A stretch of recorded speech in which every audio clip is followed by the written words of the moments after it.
live now.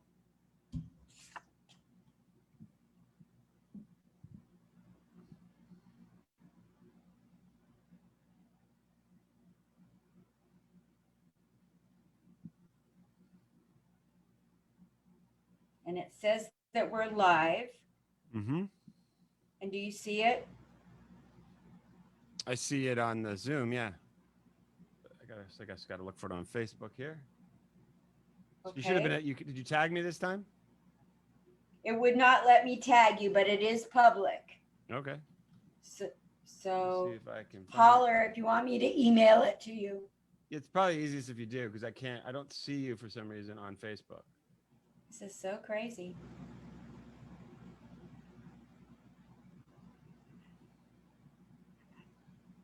Do you see it? I see it. Hold on, everybody. We'll be right with you. Okay, so.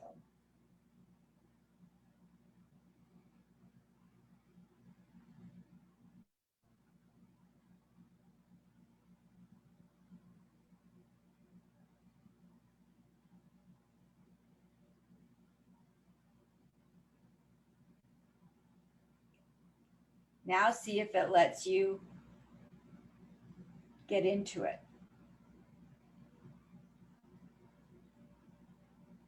All right. I guess I got to look for it on Facebook. Email it to you. It's probably easiest if you do, because I don't see you for some reason on Facebook. Same thing. It's not available right now.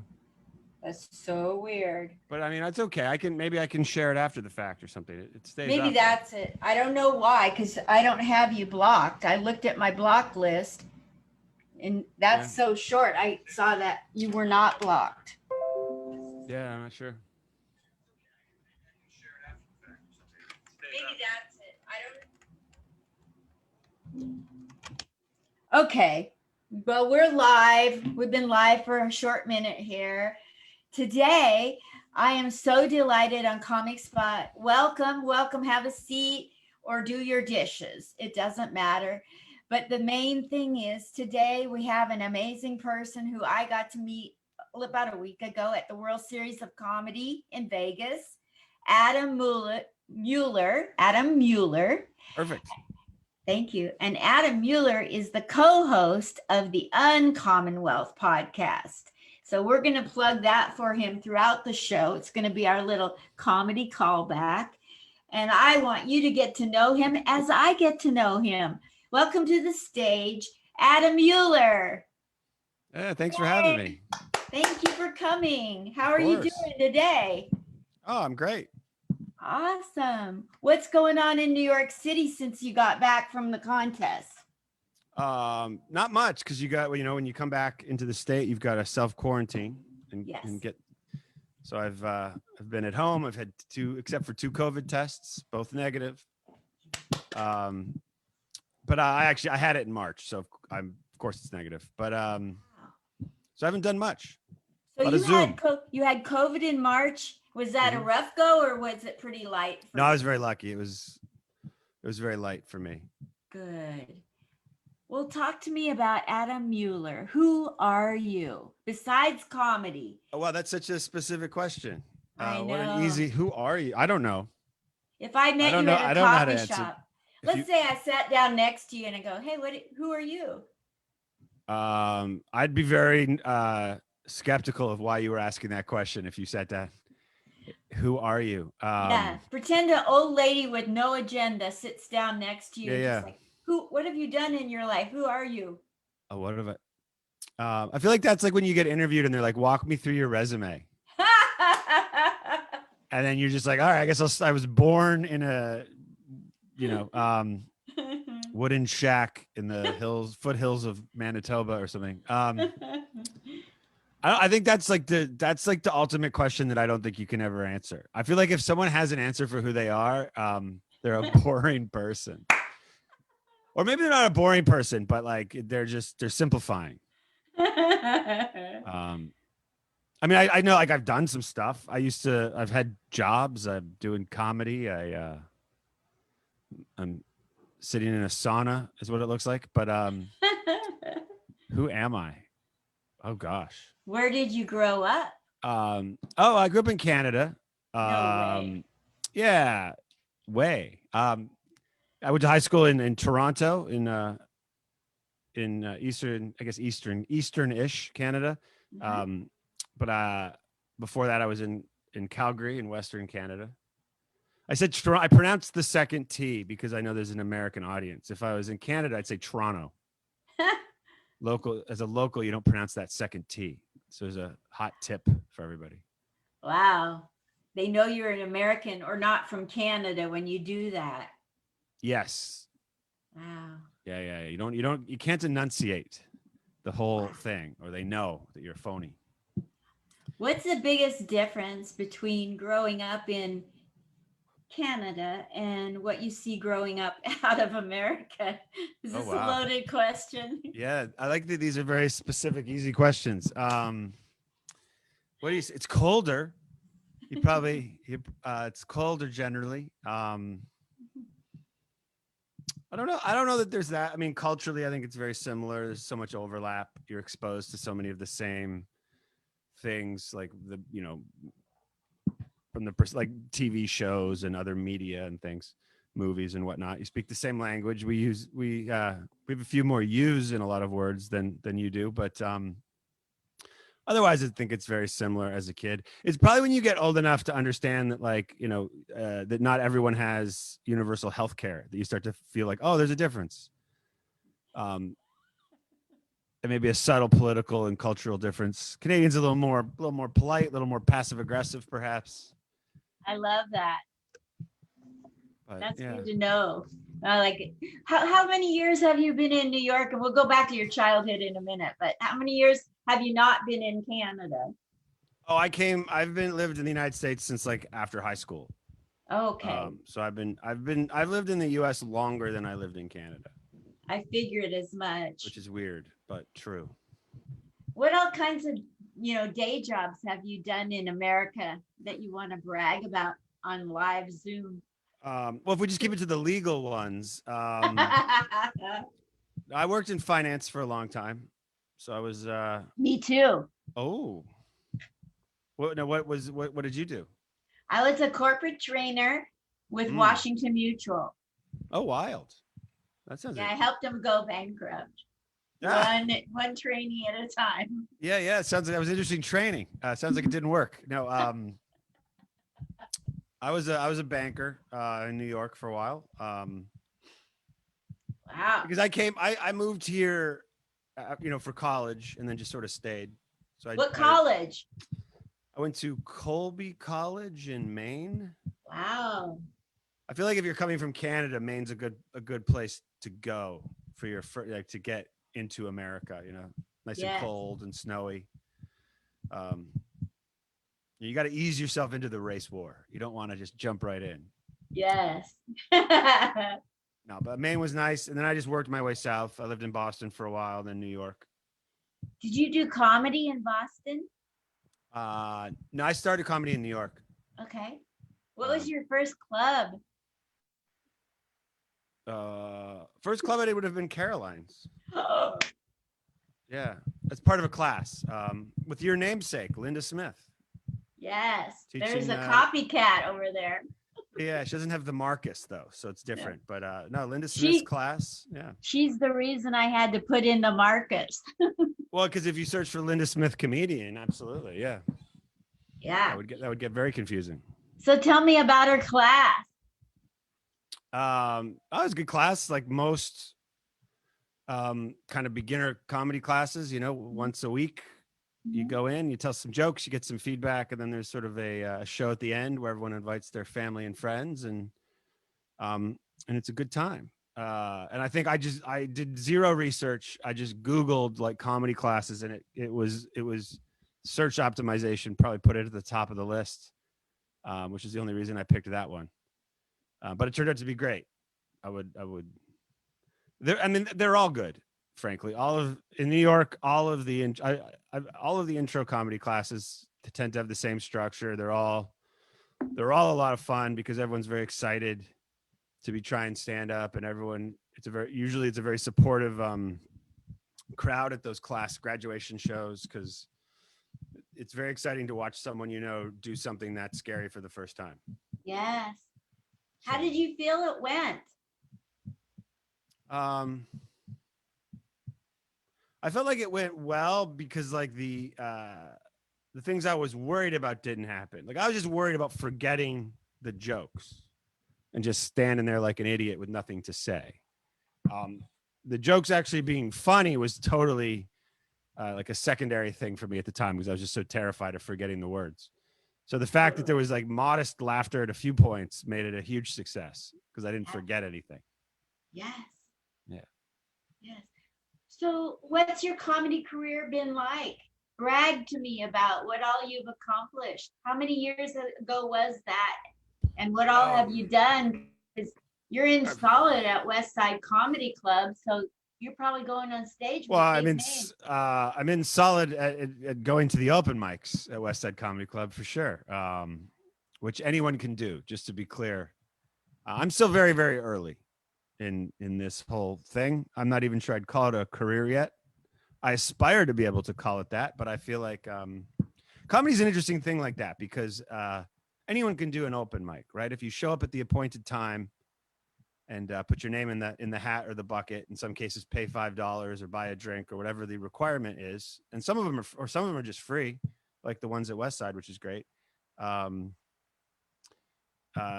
can do it. So there's no barrier to entry. That's So anyone could. So it creates. There's another point to that, but what was the question again? Oh, I was supposed to brag. Is that what? Yeah, that's it. Brag away. Oh, I know Who what I was all gonna have you say. been? I know what I was going to say. So anyone can pay $5 and do an open mic and put the word comedian in their Instagram bio. I tend to think of it a little differently, and I don't begrudge or think anyone's wrong in doing that. But to me, to call myself a comedian without an adjective like aspiring in front of it, I feel like I need to be making some money at it. Not necessarily paying all the bills, because I think there's a lot of very, very funny people that have yet to achieve the ability to not have another source of income. But so I'm close maybe to starting that. Wonderful. I'd say like I'm close to the end of the beginning. Ooh. Like that's sort of Churchillian in a way. I'm close to the end of the beginning of my comedy journey. And then there's like a long middle. And we'll see. I mean, it's a weird year, right? Because like those first 3 to 5 years of comedy, whatever it is, when you're on the steep part of the learning curve, every few months you feel like you've gotten better and there's more opportunities and things are happening. And then, in March of this year, everything went virtual for a while. Yes. And then the weather got a little nicer here in New York. We started doing some outdoor stuff, but that's very different. And now we're, some of that's coming to an end as it gets colder. Yes. And we'll see what the winter brings, but probably a lot more of this virtual stuff. Yes. For a few months. Absolutely. How long ago was it that you went to Caroline's? 5 years ago? Oh gosh. I don't like answering that question. No problem. And here's the reason. I just think that every time is different for everyone. And absolutely. I don't like when I understand why people ask how long people have been doing comedy. I understand because it's an easy answer. It's a quick number, and then it does give you a base to compare people. But there are people that have said, "Oh, I've been doing it 7 years," and they do it twice a week or once a week. And other people could say 7 years, and they're getting up 5 times a night between open mics and other things, and that's a very different. It's a very different process. And so, like when I started, it was full speed. Because at the time I didn't have a day job. So it was like writing and working on stuff all day, going to mics at night. And I went from 0 to 100 very fast. And I've had a couple instances where I've been in a group of comics and someone said, "Oh, how long have you all been doing it?" And everyone answered. And then the person stopped talking to me and just talked to the other person. Got it. Whereas, and I'm like, you don't understand. Like I've gotten on stage 3 times as much as them in half the time. But they said more years, and so now you've dismissed me. Thank So you. sometimes when people ask me how long I've been doing it, I know when I have to answer. If a booker asks me, of course I'm going to tell the truth, but I'd prefer to say I've been on stage 3,000 times, or Thank you. why don't you watch me and then you tell me. But Absolutely. that's a little too confident, and that's not really my vibe either. So I'll probably just tell the truth, and then they may or may not pay attention to me. I get it. Oh, like I've been doing comedy 6.5 years, Mm. but I have been recuperating from brain trauma. Oh And wow. so the first 6 years, I basically helped open micers start smoking. I'd go out on a smoke break when I went. And now I can do my set without looking at notes, but not at the beginning. I literally brought up and looked up at all my notes. So yeah, I hear totally what you're saying, and I'm glad you let me know that you're gonna skip past that question. Well, So I've how had too many many. times have Yeah. There's too many times where I know people where they'll say like, "Oh, I've been doing it 7 years." You're like, "Oh, that's great," and then I'm like, "Yeah, but why don't you mention those 3 years in the middle that you took off?" exactly? Like, how do you? It's unless you have a definition. I heard someone say once that you shouldn't start counting until you're getting up every day. and Wow. and that's it, and not like every single day, but on average, because sometimes you might do 2 or 3, sometimes you don't do, you do 0. But if you're doing more than 365 sets a year, then you can start counting the days. But some people start slow, and for the first few years they do it like once a month because it's a hobby at first, and they're trying to decide if they're good at it, and it's hard to commit to the everyday thing. But like, should those years of once a month count? Sure they should, but then it's just not a fair comparison anyway. It's not. It's like apples and oranges.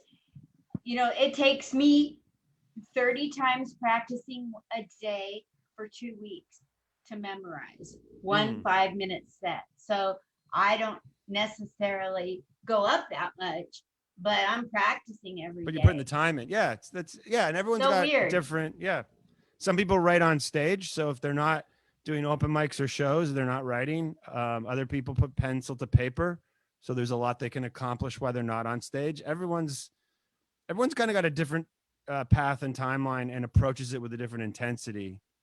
I'm pretty Yeah. intense about it, which Yes. is probably why like I would rather say, here's how many sets I've done, or here's where I'm at, in some other way than simply years. But How many times have you been on stage? Is it 3,000? a little under. I was actually just update. I haven't updated the count for all of quarantine yet because I'm not sure how to consider like a Zoom open mic relative to other things. But it's probably 2,800 sets. Wow. Um, and I'm an ex finance guy, so I measure things and have spreadsheets and like numbers. So a Absolutely. better way to count it would probably be aggregate minutes, because a Mhm. 30-minute set is different than a 3-minute open mic or something. But at the same time, as every set you do, you have to get up there in front of some people that don't know you and establish yourself. So there is some value to that notion of just how many times have you had to do that. Yes. That's so great.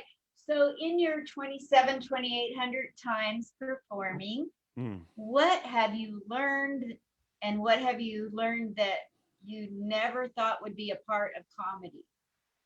Oh, that never would have thought. Oh, interesting. Um, well, the one thing that I'd heard people talk, I'd heard experienced people talk about it, whether it was in classes or on podcasts and things, but until I'd experienced it, like it was just words, which is just how important the silences are.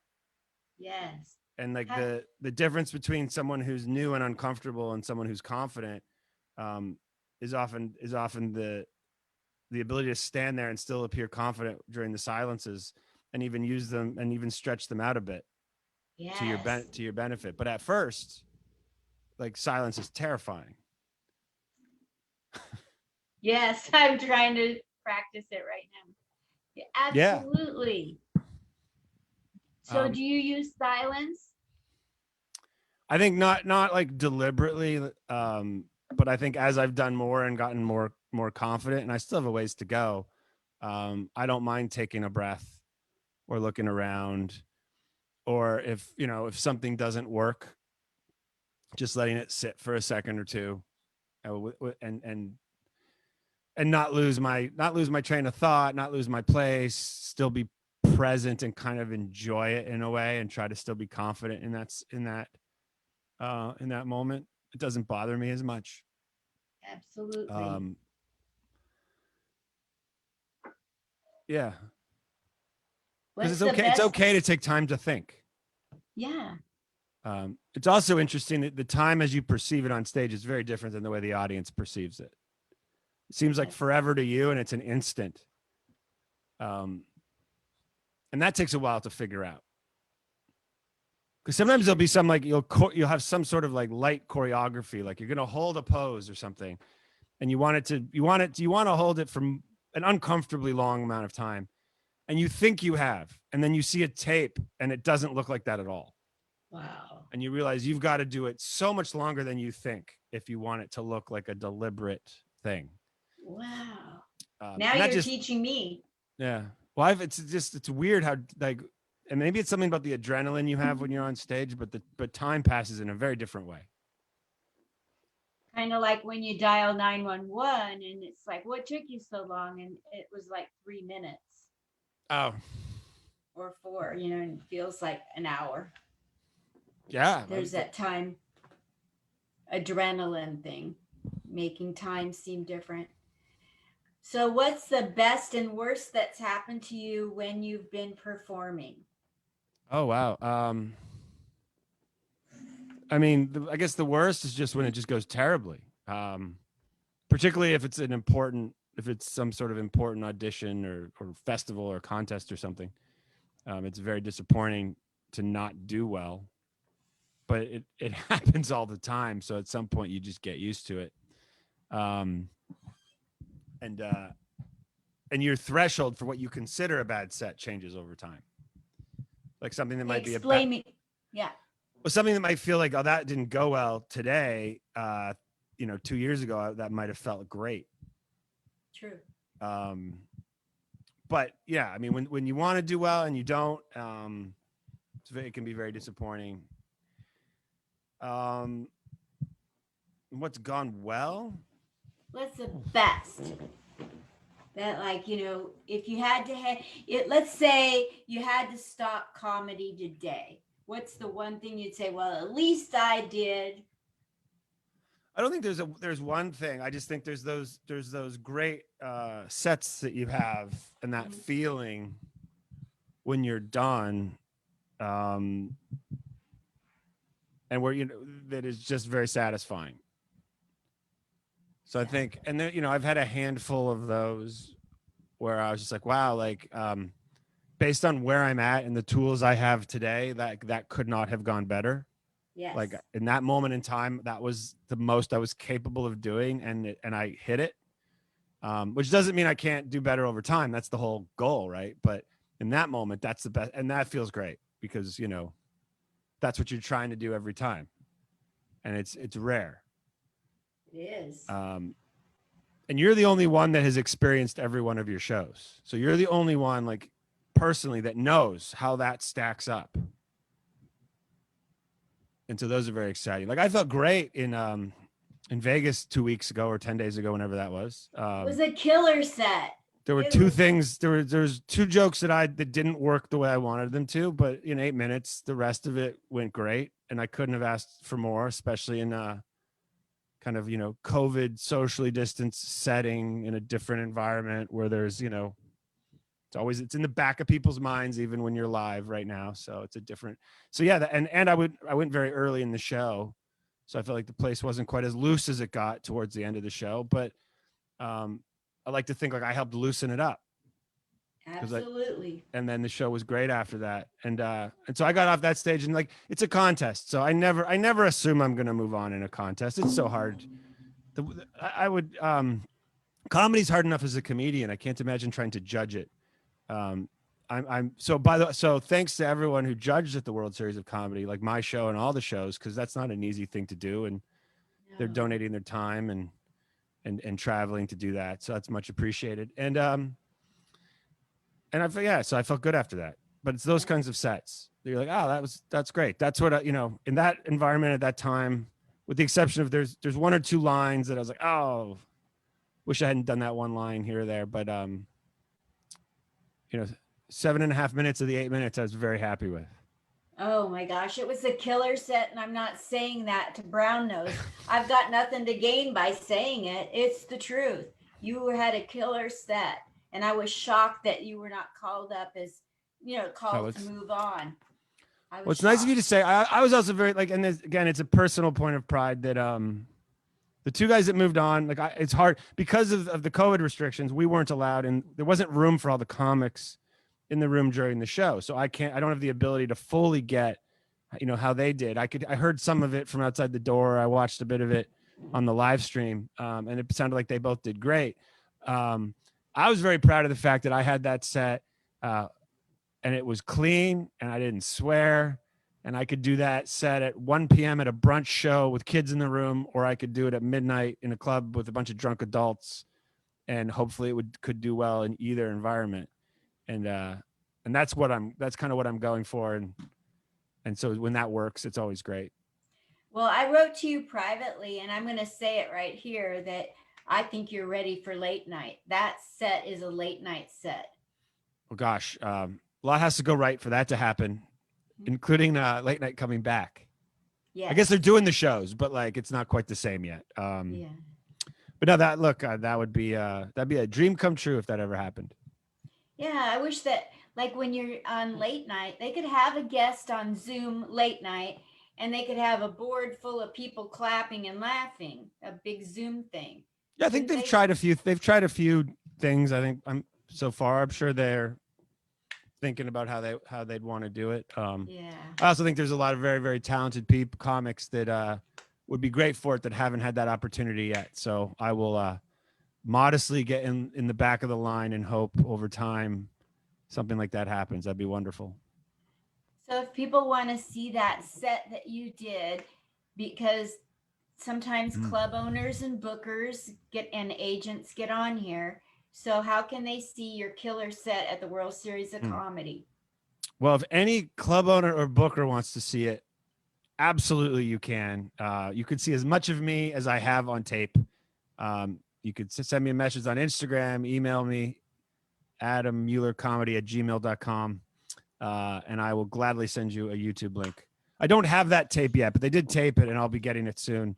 But I'd be more than happy to share. In terms of the general public, follow me on Instagram. I'll probably splice out a few clips once I have it. And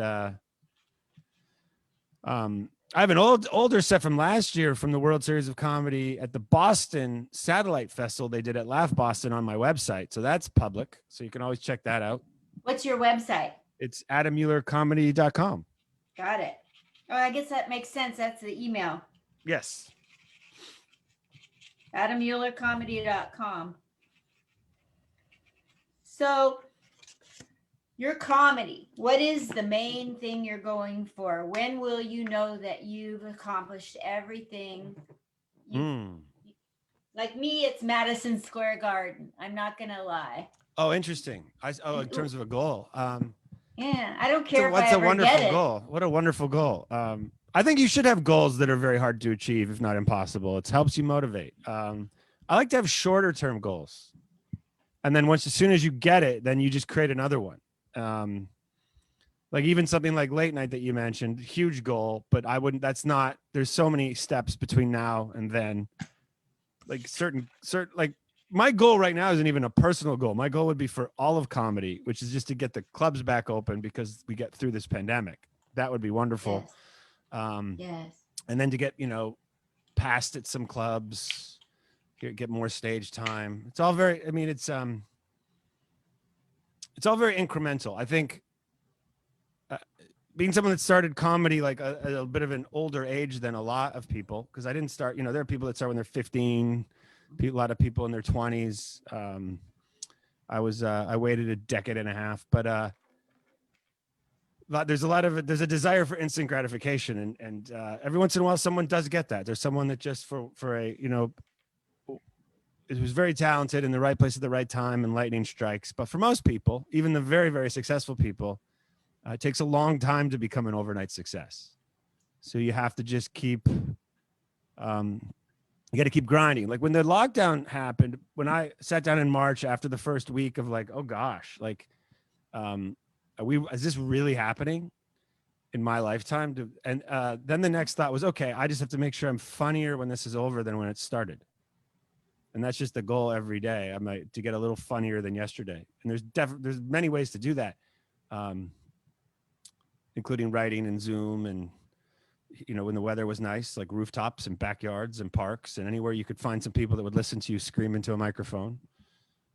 Going to Vegas, doing that contest. And I hope that in talking to the folks that run the World Series of Comedy, which everyone should do, World Series of Comedy, big plug. But hopefully they'll be able to do their satellite festivals live, next year, starting in April or whenever they plan to start. And those are a lot of fun, and be great to do one of those, try to get to the finals or whatever. Yes. So if you had to reach back, I've seen you at the mic at the F Comedy Club mic.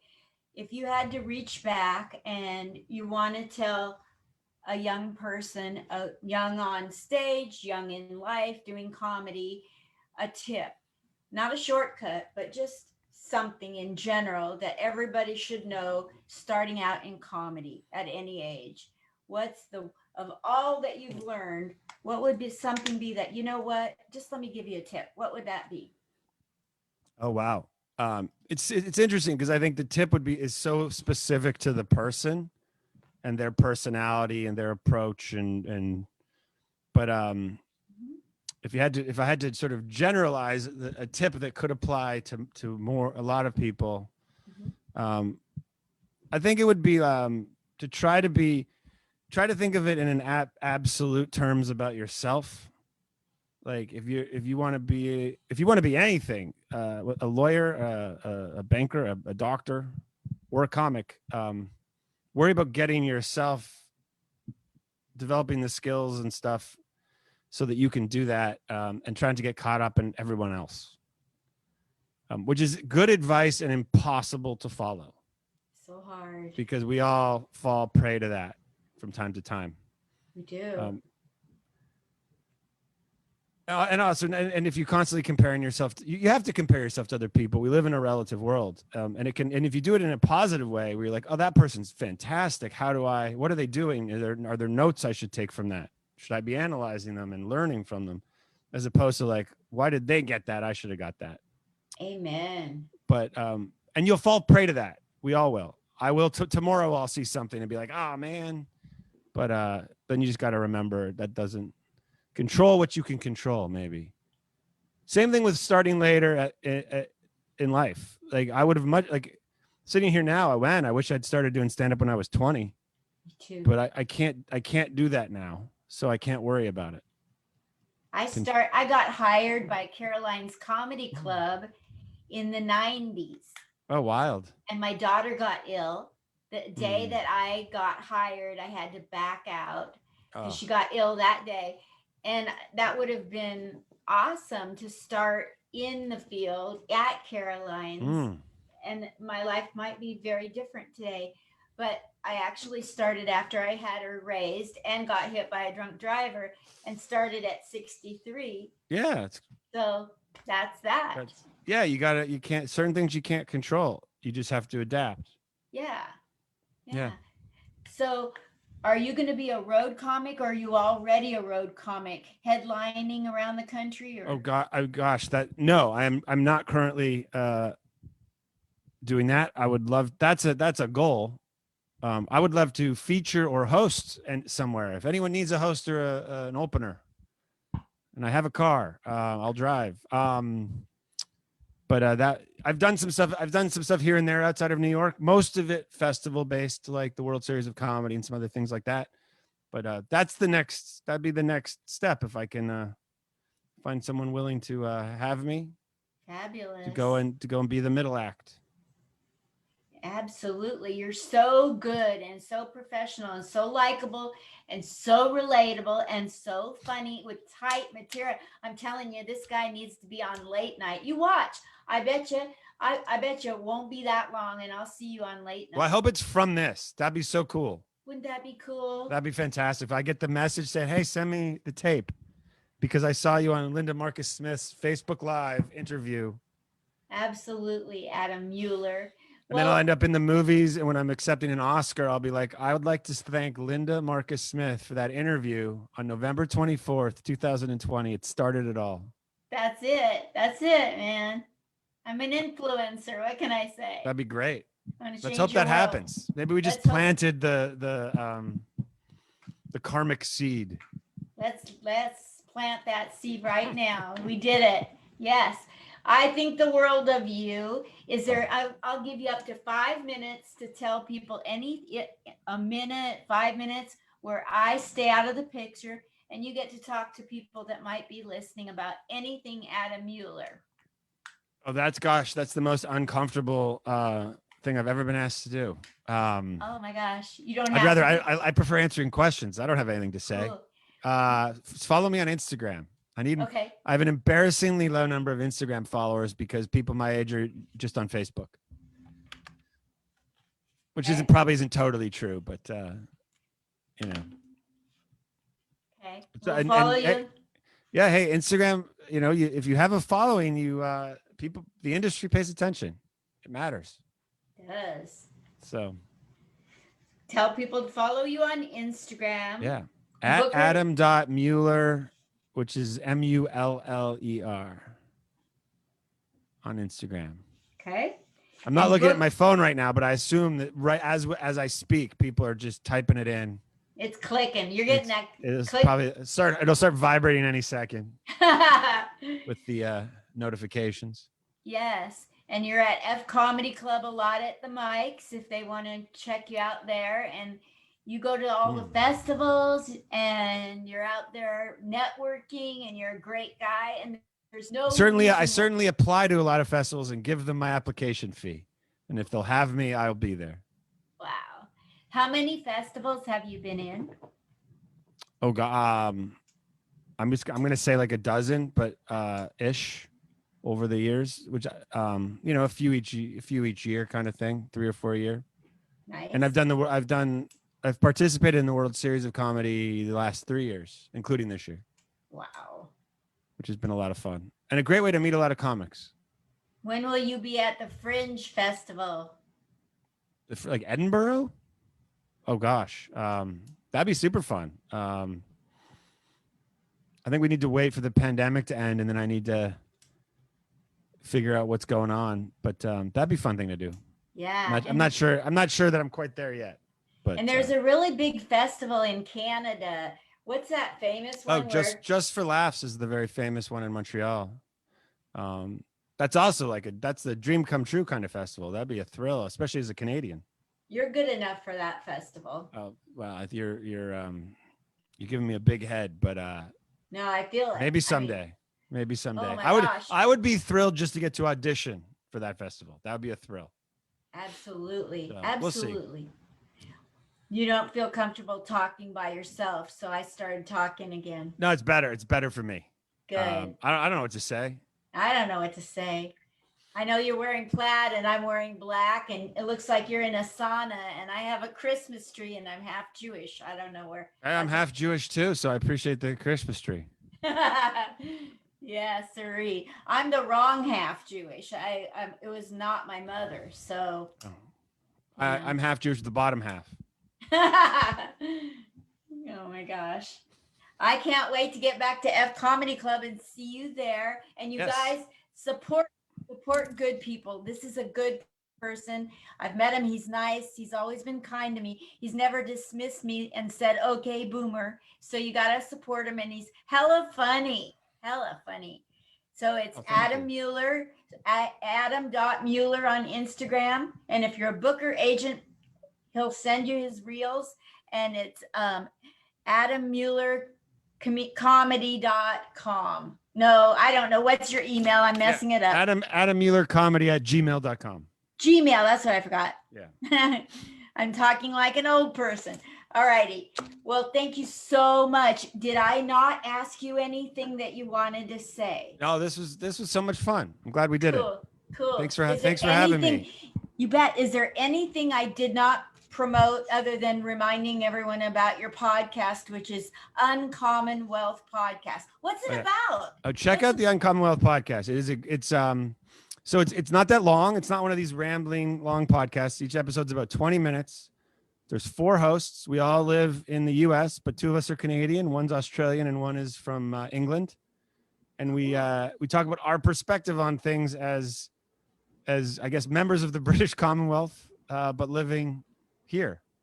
That's cool. We play some fun little games. It's fun. It's light. It's a nice distraction. It's not too serious.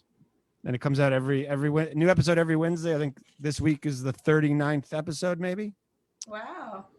So you can go back to the beginning if you want. Wonderful. Or just download them and don't listen to them. Whatever. Still helps. Get on there and make comments like you're on Yelp. Yeah, if you do listen to it, leave a review. Rate it, review it, subscribe to it, have fun with it, tell all your friends. Yeah, isn't it free to subscribe to a podcast? What's up with that? There's no cost. It's all completely free. Yeah. I've interviewed 500 and some. I lost count, and I've maybe gotten 100 of them to subscribe to my YouTube. So you got to Oh yeah, you could subscribe to my YouTube channel too, Adam Muller Comedy. But the cool thing about the podcast is we've got listeners from all over the world. We got people from like Mozambique and Russia and Malaysia, China, Italy, Belgium, US, Australia, Canada, South Africa. It's crazy. Every week I go in and I look at the numbers, and there's someone that's popped up from some other part of the world because we talk about all kinds of random stuff. Wonderful. I'll check it out and I'll subscribe and I'll click like to everything you got going, and I'll awesome. at the end I'll add this to the video post. Oh, cool. And somehow, some way, I'll make sure you get this video. Yeah, and I have to walk it to New York. I will. It's a long walk, but absolutely. I'll do it. I like to walk. Okay. Thank you so much, Adam Muller. Thanks for having me. Thank you. Bye. Bye. Bye.